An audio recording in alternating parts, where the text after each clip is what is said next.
Desolation, desert, just some of the things people might think of when you say the word cactus. Barren landscapes with a rusty old petrol pump and maybe the odd broken down building and a single solitary little spiky plant.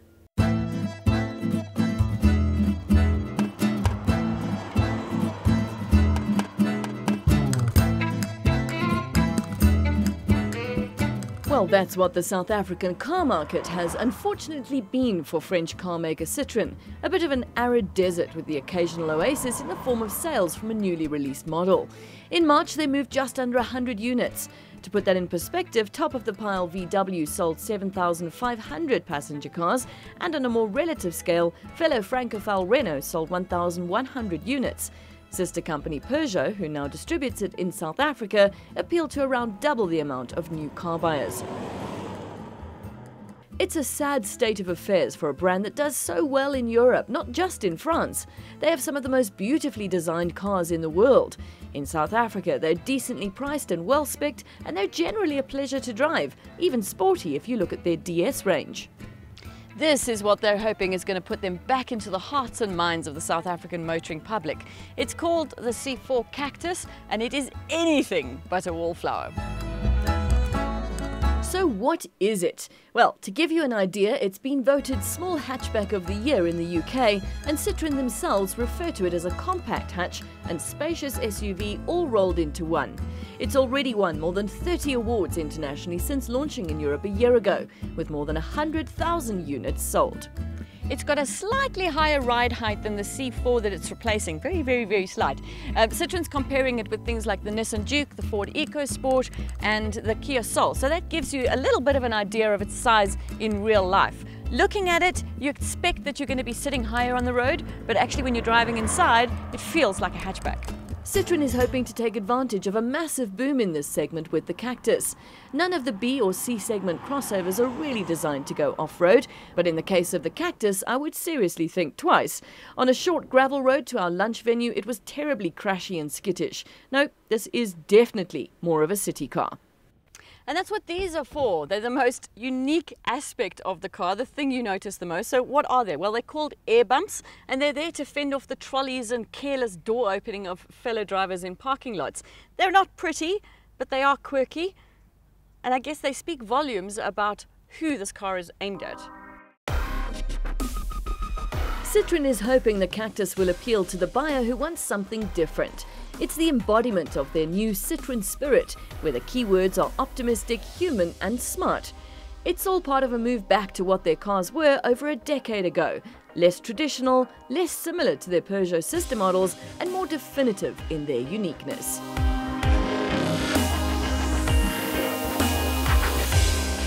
Of course, it wouldn't be a Citroën if it wasn't a little bit quirky. Remember the DS4 we had where the rear windows didn't even open? Well, here they're harking back to even before the 60s.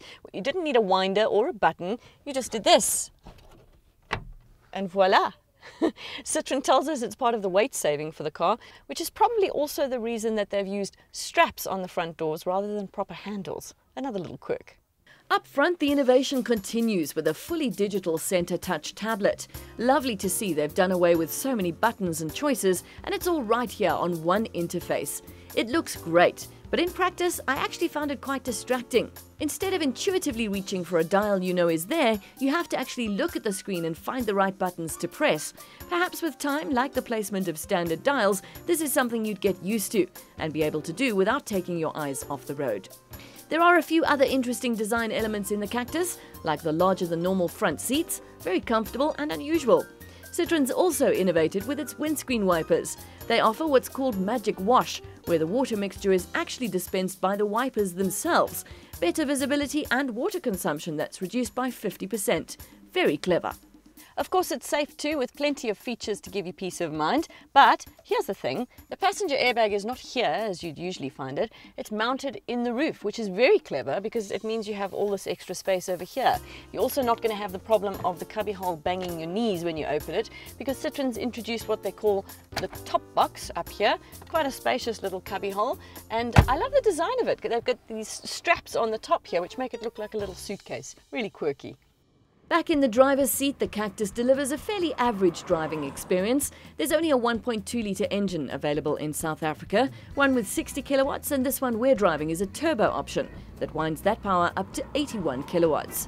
There's just over 200 Newton meters on tap delivered from low RPMs, although you wouldn't know that because there's no rev counter. It's quite sprightly though, especially for a 1.2. Plenty of overtaking power once that turbo kicks in. Quite impressive what they're getting out of engines these days. I wouldn't call it a refined drive, but then again, if you look at the outside of the car, I don't think you're expecting a refined drive. You're also not expecting it to be sporty. The gear shift is a little bit sloppy, but overall, it's a pretty pleasant drive. Appropriately for a city car, they've managed to offer super fuel efficiency, with consumption claimed at just 4.7 litres per 100. And of course it's well spec'd too, with loads packed into the 285,000 Rand price tag on this top spec model we're driving. Cacti are known for their ability to weather a storm, or the lack of one as the case may be. They can survive through thick and thin with very little attention. This Cactus deserves all the attention it can get. Much like a lot of the other Citroëns on our market. We love the C1, we love the DS3. The interior of the DS5 is still one of the most unique I've ever seen. They are great cars, they just don't sell here. Let's hope this Cactus is the one that breaks the drought.